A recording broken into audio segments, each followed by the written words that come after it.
Assalamualaikum warahmatullahi wabarakatuh. Selamat datang di channel Jendela Akuntansi dan Perpajakan. Pada kesempatan kali ini, saya akan membahas mengenai faktur pajak keluaran. Faktur pajak keluaran di sini bisa dibuat melalui dua metode. Yang pertama, metode input langsung di program e-fakturnya. Metode yang kedua, melalui skema impor. Nah, pada kesempatan ini saya akan membahas metode yang kedua. Nah, di sini saya menggunakan program ProX versi 3.2 yang akan kita gunakan sebagai mediasi untuk pembuatan faktur pajak keluaran. Di sini sudah saya siapkan programnya, dan programnya saya tempatkan di folder D. Nama foldernya data pajak tahun 2022. Program ini bisa dijalankan hanya di folder yang saya tempatkan. Kalau misalkan programnya ini saya pindahkan ke folder yang lain, maka programnya tidak akan jalan. Nah, di sini juga dilengkapi dengan kode aktivasi. Kode aktivasi ini digunakan ketika kita mau masuk ke programnya, ketika kita mau menggunakan aplikasinya. Nah, di sini saya akan buka aplikasinya.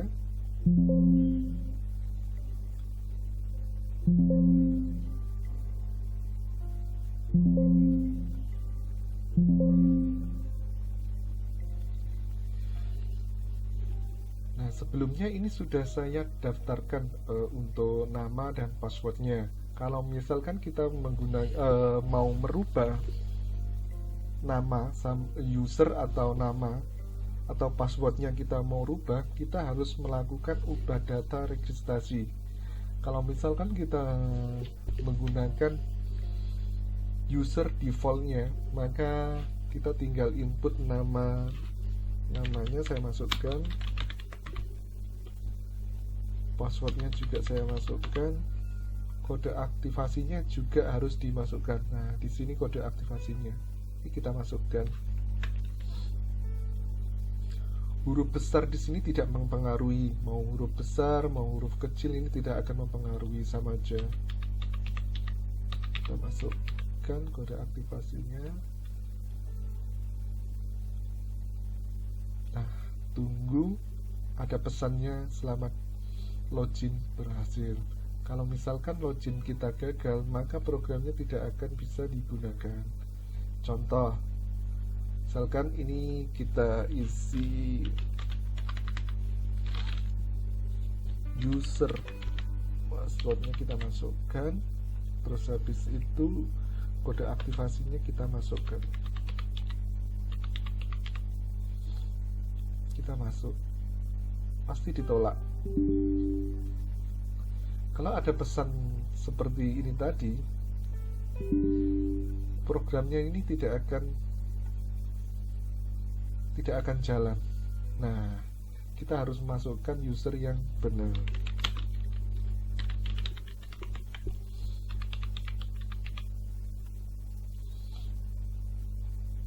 Nah, kalau pesannya seperti ini bisa digunakan programnya. Nama perusahaannya itu juga harus diisi, nama NPWP diisi, alamat diisi, kode aktivasi di sini sudah otomatis. Kita tinggal nyeting masanya, masa faktur pajak keluaran yang mau kita buat itu masa apa aja. Misalkan di sini masa Juni tahun 2022.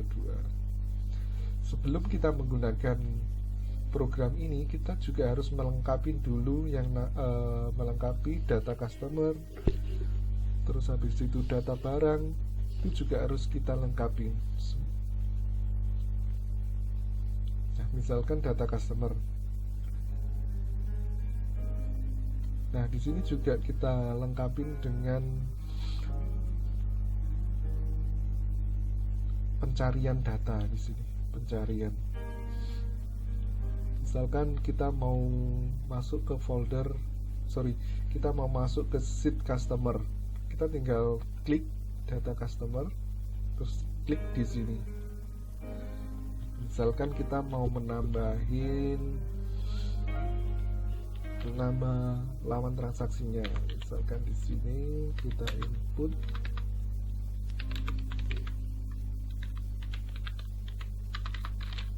PT Pelanggan Malang Sidoarjo Surabaya. Di sini kita inputkan pelanggan Bandung misalnya, alamatnya Bandung. Oh ya, di sini nomor kode di sini diisi secara otomatis ketika kita input nama customernya. Oke, kita masukkan NPWP-nya. Nah, untuk NPWP di sini kita tidak perlu memasukkan karakter titik maupun strip ya. Kita langsung input angkanya. Kan 19.024 557 52. Ini NPWP-nya kita masukkan asal aja, karena ini kan untuk sampling aja. Nanti kalau misalkan digunakan beneran ya, NPWP-nya harus diinput sesuai dengan lawan transaksi yang mau kita buatkan faktur pajak keluarannya. Oke, selanjutnya kita ke data barang.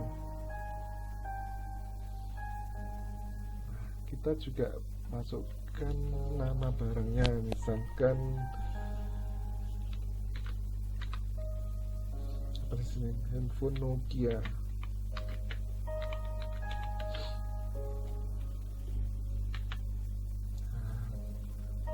Katakan di sini harganya 3.500.000.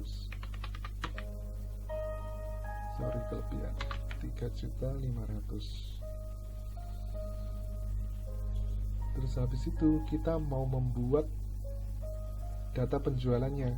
Data penjualan di sini yang akan kita gunakan sebagai mediasi untuk impor datanya. Nah, kita pilih. Nah, selanjutnya kita akan masuk ke sheet data penjualan. Nah, data penjualan ini yang akan kita gunakan sebagai data untuk impor faktur pajak keluarannya.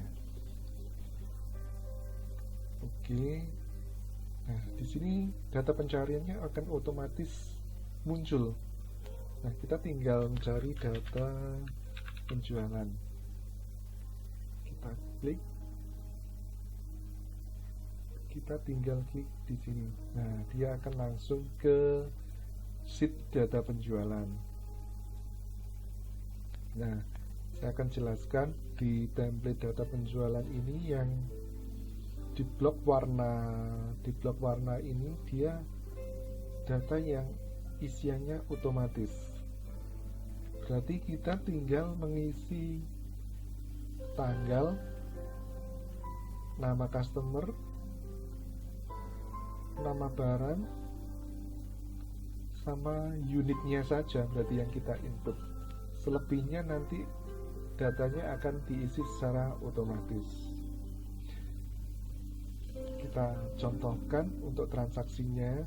Nah, di sini ini transaksi yang sudah pernah dibuatkan faktur pajak keluarannya.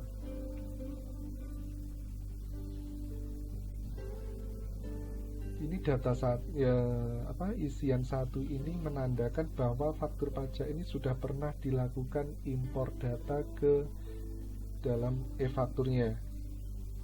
Ini juga kita tandai, ini sudah diinput.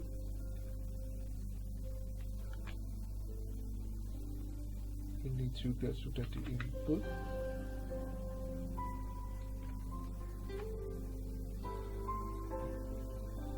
Kita akan membuat data baru lagi, misalkan tanggal 17 bulan 7 2022.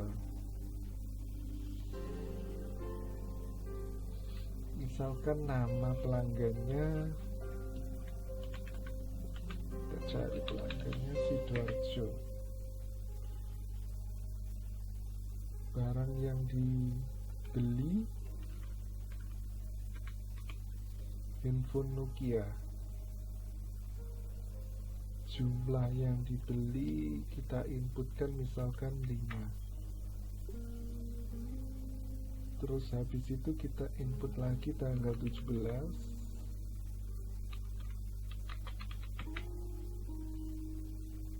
Kalau misalkan data yang diinput lebih dari 1, kita tinggal copy aja dari atas. Kita masukkan pelanggannya misalkan Malang.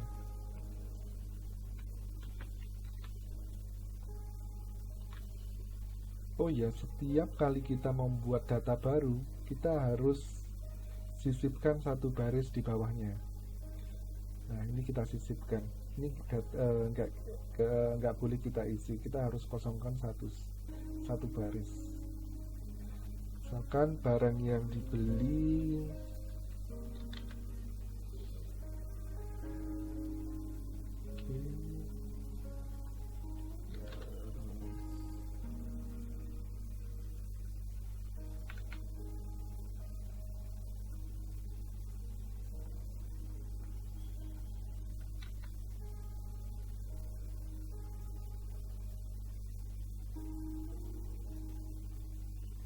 misalkan jumlah yang dibeli 4, 3, 5. Nah, biar datanya ini diisi secara otomatis, maka kita akan melakukan update data. Kita tinggal klik update datanya. Nanti data yang kosong ini akan terisi secara otomatis.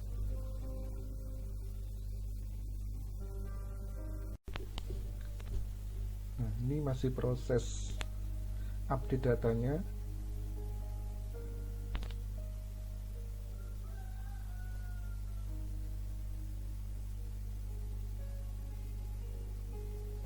Nah, nomor faktur pajaknya di sini sudah diisi secara otomatis. Nomor faktur pajak ini adalah nomor rings dari Innova atau rings nomor faktur pajaknya. Ini nomor invoice ini bisa kita setting, bisa kita sesuaikan dengan kebutuhan kita. Ini bisa kita sesuaikan. Nah, di sini unit of materialnya sudah terinput secara otomatis. Harganya juga sudah terinput otomatis ketika kita memasukkan data barangnya. Ini totalnya, dan ini tarif PPN-nya 11% yang berlaku sekarang. Ini DPP, ini nilai PPN-nya. Di sini ada kriteria. Kriteria di sini yang dimaksudkan adalah ketika kita menerima uang muka penjualan. Nah, ketika kita menerima uang muka penjualan, kita wajib menerbitkan faktur pajak keluarannya. Nah, di sini kita tinggal pilih misalkan uang muka. Uang muka yang kita terima berapa? Misalkan 50 juta. Kita inputkan 50 juta, nanti di sini akan dibagi secara otomatis, baik itu untuk DPP sama untuk PPN uang mukanya. Nanti kita praktekkan selanjutnya.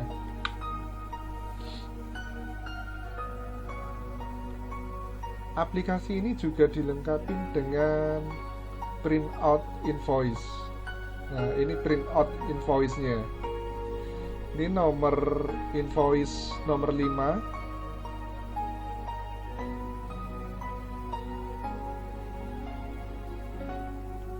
Ketika kita rubah nomor invoice-nya, maka isiannya juga akan ikut berubah. Nah, ini inputnya juga ikut berubah.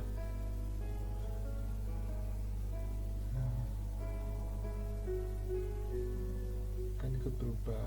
Ini nomor invoice berapa sampai dengan berapa yang mau kita print.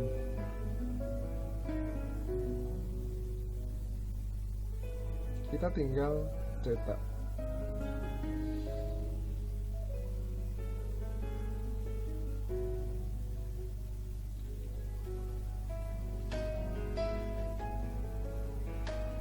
Gitu.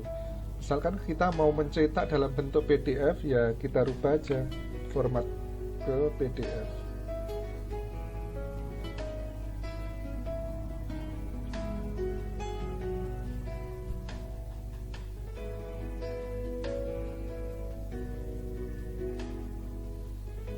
Kita mau simpan di mana? Misalkan di tadi.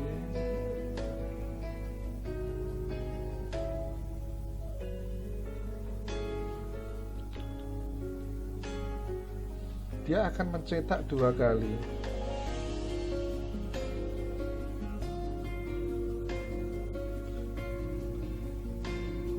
Kita lihat.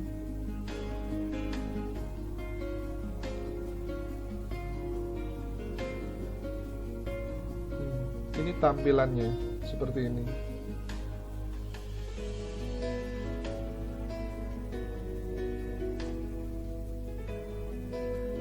Template invoice-nya ini bisa kita sesuaikan sesuai dengan kebutuhan masing-masing perusahaan.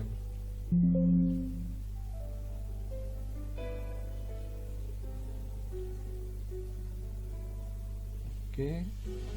Selanjutnya kita lakukan skema impor. Berarti yang mau kita impor adalah range nomor faktur ini. Soalnya kan yang ini sudah kita impor sebelumnya, yang belum kita impor kita ekspor dulu datanya, baru nanti kita impor ke e-fakturnya.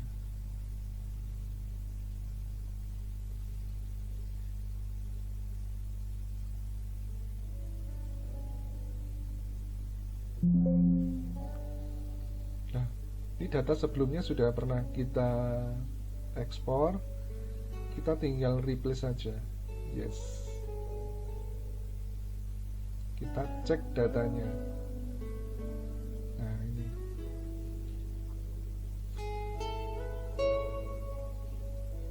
data skema impornya itu akan mengikuti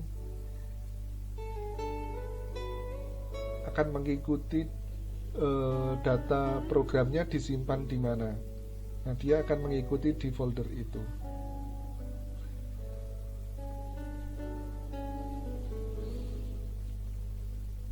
Selanjutnya kita melakukan import data. Ini aplikasi yang kita buka untuk e-fakturnya ini versi dummy.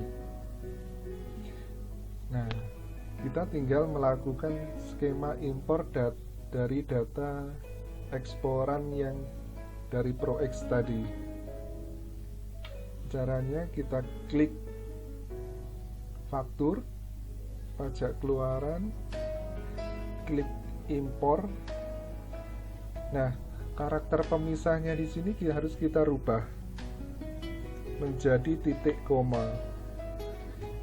Selanjutnya kita open lokasi filenya. Nah, ini fakturnya. Meskipun eksporan dari ProX tadi, dari program aplikasinya tadi, ini bisa digunakan bukan hanya ke versi dummy, tapi ke versi e-faktur yang sesungguhnya. Kalau dilihat dari sini, ketika kita impor, ini formatnya sudah oke, format oke. Kita tinggal lakukan proses impor. Nah, di sini ada warningnya, impor data selesai. Keterangan impor total objek dibaca 2. sukses, berarti tidak ada yang gagal. Berarti yang kita impor tadi sukses semua. Kita tinggal lihat hasil di faktur pajak keluarannya, kita klik administrasi faktur.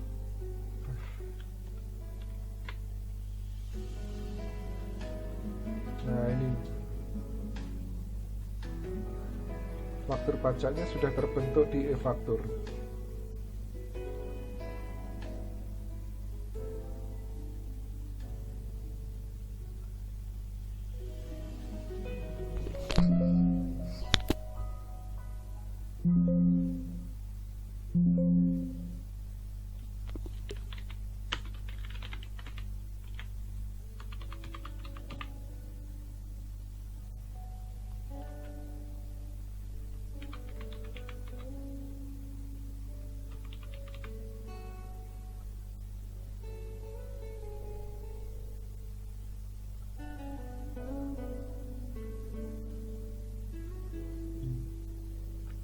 Nomor fakturnya 49 sama 50 belakangnya. 49 sama 50. Kita preview. Pelanggan Sidoarjo. Pelanggan Sidoarjo. Nama barangnya Nokia. Harga jualnya 3.500.000.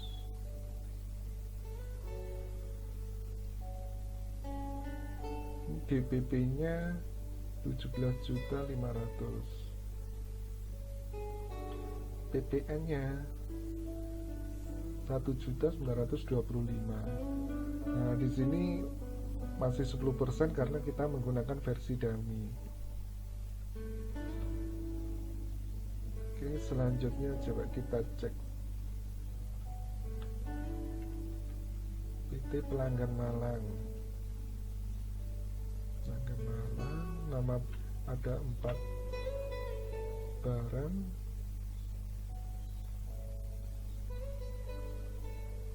Total DPP-nya 33.800.000. Nah, berhasil.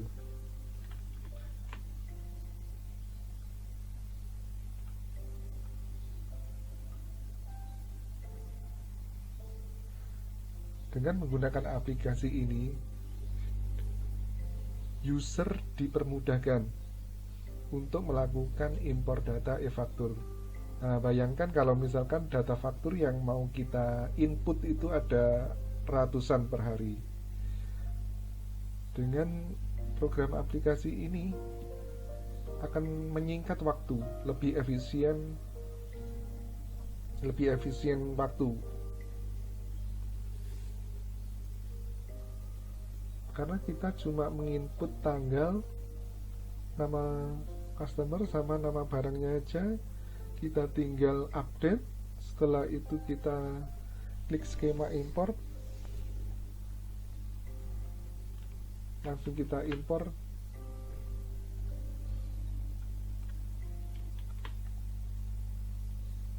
Kita upload, udah selesai.